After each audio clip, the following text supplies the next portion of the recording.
I moved to Orange County, some of the fires in California burned all the AT&T towers down, so my phone just didn't work. So I was like, I don't know what to do because I had just moved there, so I wasn't familiar with the place. So I would like go and look for job interviews, and I would. At my house, I have Wi-Fi, so I have the directions pulled up, right? So Yeah. I can get there perfectly fine, but when I get there, my phone has no internet. No, it's like on Because LTE. all the services fucked. It's like on airplane mode, yeah. All my so I had no clue how to get home, dude, and like I couldn't call anybody because my phones wouldn't work. So I had to like go into like a fucking restaurant and be like, "Can I use your phone?"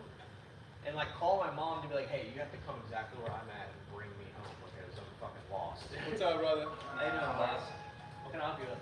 I get one of the golden gases. You guys still Ooh, have I think we're out, bro. Do you have any of the bigger ones? No, but I can do two of the magic ones for the same Okay, price. that's fine. You mean the Galaxy ones, right? There's the Miami Magic ones. Those are half liters. Okay. That's fine. Hello. How you doing? How can I help you? Can I get the strawberry banana Yeah, of course. straight down right there? I got you. Oh, then how much are all the others? Good, dude. How about you? Just big thing. 52, brother. Yeah, so many crazy down here. Oh, okay. Yeah, Taking down taller. tolerance. Exactly, dude. That's good for you guys, though. Probably Yeah. busy as fuck. Exactly. Have a good one, brother. Thank you. 25, 53.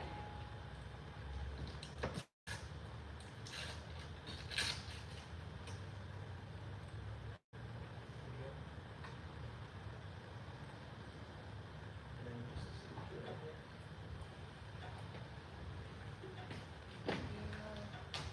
Of course.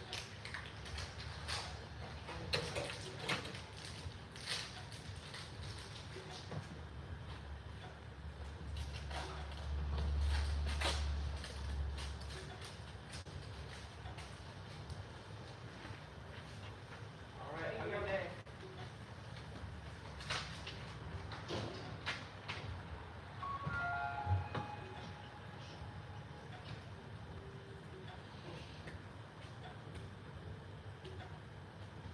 Yo, was there any point in time where you guys sold Galaxy gas?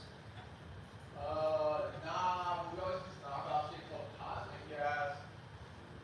Dude, when I was younger, like 16, 17, 18, Whippets were like the shit, dude. And I remember like I was going to raves in San Francisco. So That's why, yeah. Yeah. They go in and out of style, bro. They were like Yeah. real big in the 70s, and ever since then they've just gone in and out. yeah, just in and out. Like I remember when I grew up watching like Steve-O and like Jackass and everything. I remember watching videos of Steve-O huffing the fuck out of Yeah, mattress. bro. There's like that crazy picture of Steve on his bed with all the fucking charges. Yeah, dude, I love that picture. Yeah, yeah. That used to be my Instagram profile picture for the longest fucking time. Yeah, dude. But then I figured out Steve was a loser, and I'm like, no, he's just a capitalistic piece of shit now. Like, he goes on a lot of people's podcasts who I actually really like, and then he's like, so like, what do you guys do? He'll like sit there and talk about like all the shit he does on stage, and then be like, yeah, like my performances are like, I get some crazy people in my crowds too. And he'll be like, oh, so what do you do?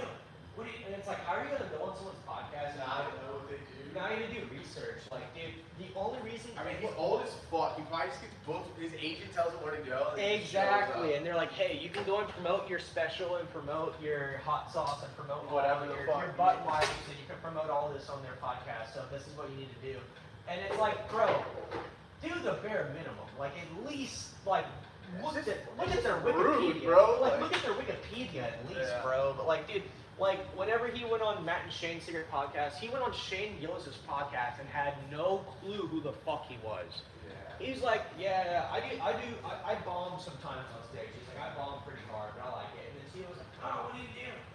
So what do you do? And he's like, I'm on SNL and I do comedy. He's like, oh, right on, dude, it's gnarly, it's gnarly.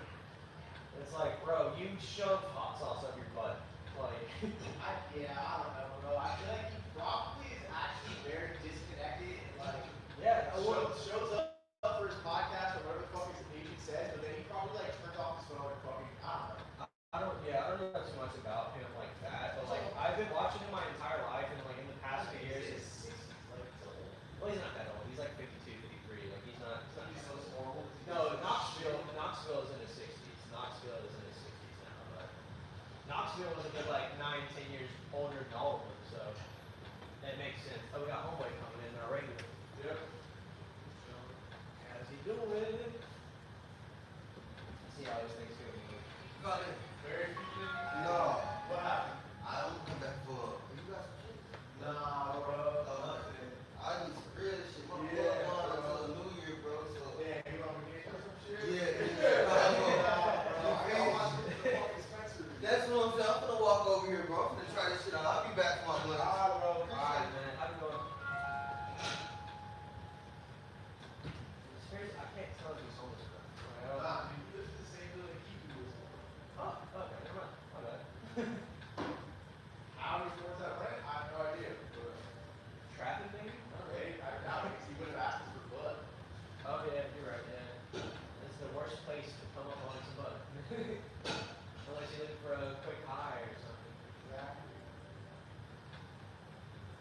Like, dude, I don't have a plug. My plug, I just, dude, there was this one time for a while ago, this was the last time I went to Ocean Drive and tried to buy weed off of some dope boy, but he was sitting out at a smoke shop, and I went in and I was like, "So weed?" I'm like, yeah, my boy outside sells you weed. And I was like, okay. So I go outside, and he comes up to me, he's like, "Bro, you selling?" I'm like, "Yeah, dude, actually, I ate." He's like, "Okay, cool." And so this homeboy rolls up, and he's like, "Oh, I got 18.25." And he's like, "Well, I'm already busy with this dude who needs to get the fuck out of here." What the fuck? And so they start arguing over whose customer is who. Yeah, yeah. And I'm sitting in the middle of it like, yo, it's a weed.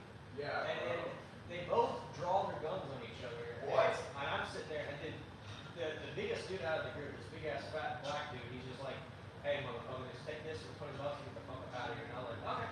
And he gave me an 8 for a better deal than both of them arguing. He was just like, "Hey, say less. Here's this So one." how does the smoke shop have you shut down? What the fuck? It's like right outside. It wasn't inside. It was like right outside on the street. So like, I guess it technically wasn't. It's their property. Yeah. So like, he's got I guess like a really shady homeboy that just sits outside and sells weed all day. I guess I don't know. But my mom's boyfriend was like, "Yeah, that's where I get my weed from." And I'm like, "You're a psycho, dude. He is crazy as hell, dude. He was willing to shoot his friend over $20. So I was like, I'm not willing to go back to that guy. Also, like, you're walking around South, you don't need to be strapped up, bro. Like, Yeah, I mean, most people put are strapped up anyways, but I'm saying, like, that's crazy. yeah, dude. I mean, like drugs and guns, instant felony, instant fucking felony. That's why, like, I choose one or the other. It's either I'm toting my dad kid with me or my 9-year-old. Like, it's either one or the other because that's a concentrated substance and that's a fucking felony. Yeah, totally.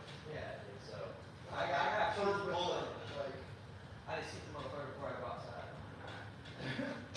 And usually I'm too high to give a shit, so I never want to use it. yeah, exactly. Alright, dude, I'm just gonna get the fuck out of here. Yeah, no, I mean, like, dude, the last thing I want to do is fucking shoot someone, so it's I like, just don't want to have to go through all the legal shit and the paperwork. that's what I'm saying, dude, because, like, what if the jurors on the stand are just like, this white supremacist just trying to shoot Yeah, this exactly. white. Exactly. And they look at me and they're like, Because you never know. They ever think. Somehow you come up with a really good lawyer, and then some lawyers in pro bono, and you're gonna find it's like, oh, the guy had 2 kids and was an outstanding citizen, and this man just shot him in cold blood. I don't know. What? That's not what happened. I only feel comfortable with 3 different scenarios of shooting someone. Alright? If they're targeting someone who can't defend themselves, like going into a store with a gun. That's Yeah. okay. And then someone who breaks into my private domicile, whether it's my car Oh, or my yeah. house. And then someone who is telling me they're going to kill me. Those are the only Oh, yeah, I feel you. those are the only 3 things I feel very comfortable with shooting someone with no empathy. Like, no sympathy, no empathy, just shoot them dead, cold blood. Like, that's the only scenarios that I feel comfortable with. Like, if you come up to me with a knife or something, I'm going to shoot you out.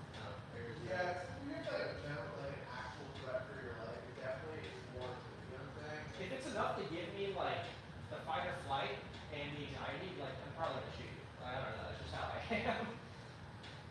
But, yeah, dude, if you can run away, that's That's my biggest thing. Like, it's my first move is to run away. You can call me a bitch, you can call me a pussy all you want, but I'm gonna survive, dude. That's what they always say in like emergency situations like that. They're like, number one, where are the exits? Number Yeah. two, can you reach them? All right, number three, can you do something that will allow you to get to the exit?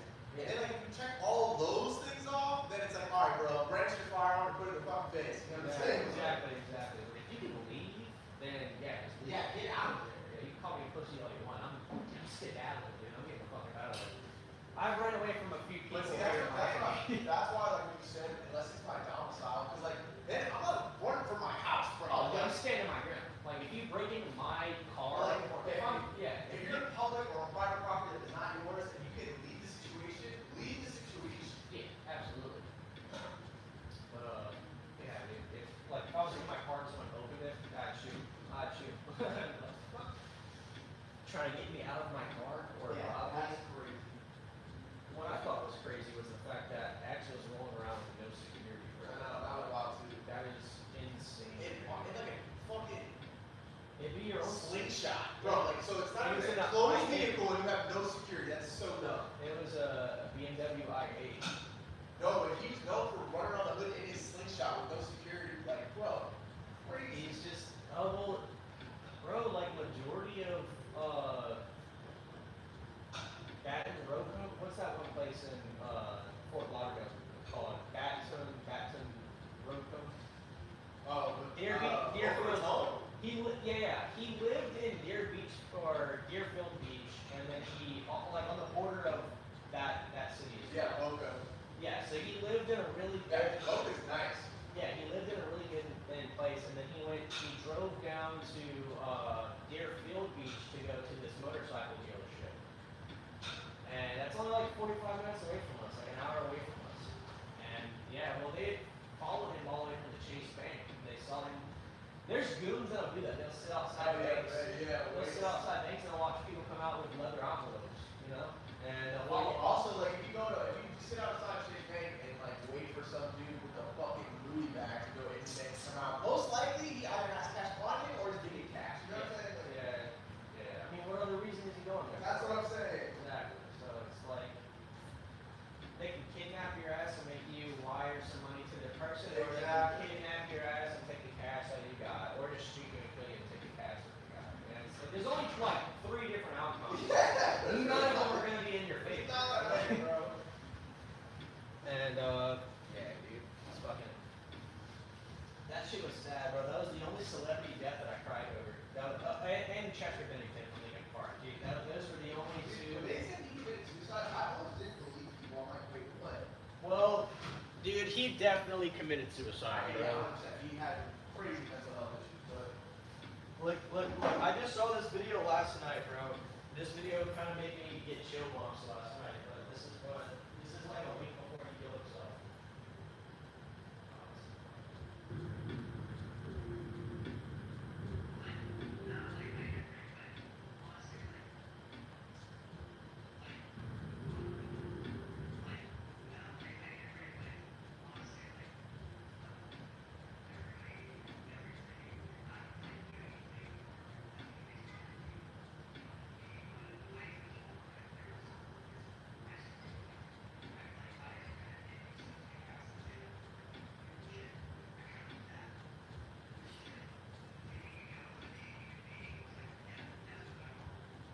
Yeah, he said that like a week or 2 before he killed himself. And it's like, yeah, homeboy definitely killed himself. I've been there and everything, but it's like, dude, I got a lot of people in my life who care about me, so. that's the thing, bro. Like, my Yeah. dad committed suicide, and, like, the people you leave behind is the biggest part, because, like, Yeah. whether you know it or not, people rely on you. It might be for super small things that you don't even think about, dude. But, like, when you are gone, you are making those people who thought you were going to be in your life for an extended period of time. Yeah. Essentially, you said, fuck you. Yeah, I had a really good friend of mine kill himself, and that like changed his it changed like my entire friendship with like all 7 of my friends, my really like close 7 friends. Like we were all really close with this kid as well. And when he killed himself, it like split us apart a little bit, and like his fam, like dude, it was. Well, yeah, because everyone takes it differently. Some people get Yeah. like, really angry because they did it. They think it was like such a selfish act. Some people are like, oh, I can't. Like we should have seen the signs. It's our fault. Blah blah blah blah blah. felt for him, dude. He had a fucking bad girlfriend. His parents were pretty wealthy. Like, he had just got the brand new Tacoma of the year. Like, dude, he had everything going for him, dude. And still from this day, we have no clue why he did it. But yeah, It feels horrible. some people just don't like talking about what they're going through. Some people just want to keep that Yeah, stuff in. and I mean, it makes sense, dude. You feel like you can't talk to anyone, and like you're on a planet full of other people, and it can be very isolating. That's It's like gotta be you crazy. get more and more inside of your own head, and it just gets worse and worse. And That's worse. gotta be such a crazy feeling, dude. Yeah, like, I'm so alone. Like there's 8 billion people on the planet. Yeah. Some one of them you have to fuck with. Like, Right. You gotta talk to someone, man. And, like, I don't know. I love talking to people. That's why, like, yesterday when I was in class, they were like, they were bringing us this packet, and they were like, all right, what do you want to do when you grow up? And they were giving us all these check boxes, and I X'd out all of the ones that was in like law enforcement, and basically like therapy, because I was like, dude, no one gives a fuck about men's emotions anymore. Like this entire generation we're growing up in is just disregarding men's emotions. well, yeah. And I think it's very important that we focus on that, because like the amount of men who kill themselves every year is fucking ridiculous compared to women, dude. It is crazy, and I feel like it's taken a back burner just because one,